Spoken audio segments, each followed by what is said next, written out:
तो गाइस आज हम पढ़ेंगे डाइवर्जेंस एंड कर्ल। ठीक है, तो डाइवर्जेंस क्या होता है? डाइवर्जेंस आप सबने ये फॉर्मूला तो पढ़ा ही होगा। ठीक है, किसी वेक्टर का डेल के साथ डॉट प्रोडक्ट। और कर्ल क्या होता है? किसी वेक्टर का डेल के साथ क्रॉस प्रोडक्ट, इसे कहते हैं कर्ल। डाइवर्जेंस जो होता है उसका मतलब समझ रहे हो? डाइवर्स कर रही है चीजें, डाइवर्स फैल रही है। तो मैं एग्जांपल लूंगा एक मैग्नेट का, ठीक है, और अच्छे समझ में आएगा। मैं एक मैग्नेट बना रहा हूँ, नॉर्थ एंड साउथ पोल। ठीक है, अब इसमें क्या होता है कि नॉर्थ से जो है फील्ड जनरेट होती है और साउथ में जाके मिलती है। इसमें क्या होता है कि जितनी फील्ड निकल रही है ना, एक होगी, दो हो गई, पाँच होगी, हजार होगी, 10,000 होगी, उतनी ही यहाँ पे अब्जॉर्ब हो जाती है। जितनी जनरेट हुई उतनी अब्जॉर्ब हो गई। तो इसमें इन्वायरमेंट में कुछ भी चीज़ नहीं फैली है, जितनी निकली है उतनी अब्जॉर्ब होगी। इसीलिए जो डाइवर्जेंस ऑफ मैग्नेटिक फील्ड है वो ज़ीरो होता है। समझ रहे हो? अब हम बात करते हैं एक और एग्जांपल की, जो मैं इसी में ले रहा हूँ, जिसको मैं चार्ज मान लूँ। ठीक है, एक चार्ज है। ओके, तो मैं एक चार्ज ले लेता हूँ प्लस। इसकी जो फील्ड लाइन होती है वो पता होगा परपेंडिकुलर होती है सरफेस के, होती है ना। तो अब अगर हम इसका डाइवर्जेंस निकालेंगे, डाइवर्जेंस, तो ये एनवायरनमेंट में फैल रही है चीज़, ये अब्जॉर्ब नहीं हो रही कहीं भी, ये फैल रही है हर जगह, ये एनवायरनमेंट में फैल रही है। एक सिंगल चार्ज लिया है मैंने, ठीक है। अब तुम देखोगे ना तो इसमें जो डाइवर्जेंस है वो ज़ीरो नहीं होगा, इसलिए डेल डॉट ई जो है वो ज़ीरो नहीं होता, नहीं होता, क्योंकि इन्वायरमेंट में चीज़ फैल रही है, डाइवर्स कर रही है। Got it? लेकिन अगर मैं इसके साथ प्लस चार्ज भी माइनस भी लगा दूं तो अब ये डाइपोल बना लेगा। और जितनी अब निकल रही है उतनी अब्जॉर्ब भी होंगी। अगर मैं सेम मैग्नीट्यूड, यानी अगर मैं ये क्यू ले लूँ प्लस क्यू, तो ये भी माइनस क्यू, तो इस केस में डेल डॉट ई जो है वो ज़ीरो हो जाएगा।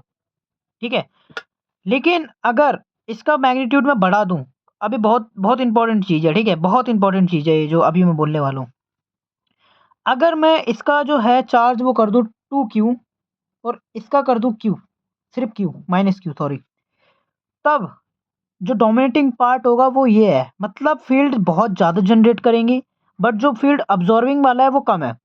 इस केस में जो केस बनेगा वो होगा डेल डॉट ई जो है वो ग्रेटर देन जीरो होगा, जिसको हम कहते हैं सोर्स। और वही और वहीं जब हम इसको कम ले लें, इसको दो गुना कर दें, इसका मैग्नीट्यूड हम टू क्यू कर दें, टू माइनस क्यू, और इसको क्यू कर दें, इस केस में क्या होगा कि जो डाइवर्जिंग पार्ट है वो बहुत ज़्यादा है। सॉरी सॉरी, डाइवर्जिंग पार्ट नहीं, जो अब्जॉर्बिंग पार्ट है ना, माइनस क्यू, माइनस क्यू, वो बहुत ज़्यादा है।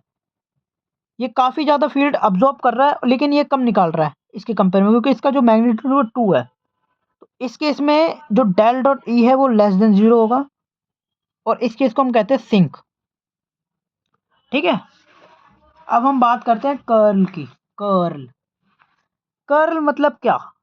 कि कितनी जो वेक्टर है वो रोटेट कर रहा है किसी स्पेसिफिक फील्ड में।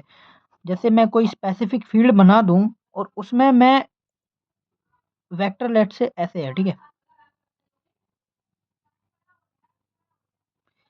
इस केस में वेक्टर कितना रोटेट कर रहा है वो हमें कर्ल बताता है। ठीक है, और ये इसकी डायरेक्शन भी बताता है। डायरेक्शन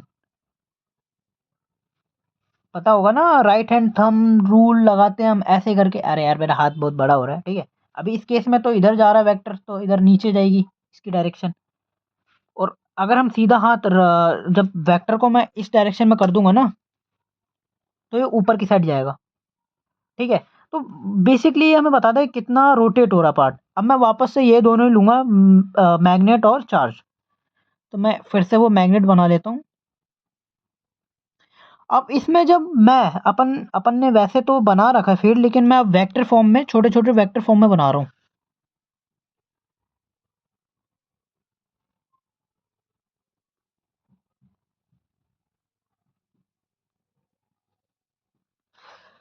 वैसे तो यहाँ बहुत सारी फील्ड होती है, बट मैं 2 का एग्ज़ाम्पल ले रहा हूँ, ठीक है? अब हम देखेंगे कि ये रोटेट कर रहा है किसी एंगल पे। वो एंगल तो ख़ैर ऐसे बनेगा, उसको छोड़ देते हैं। मतलब ये रोटेट कर रहा है अल्टीमेटली।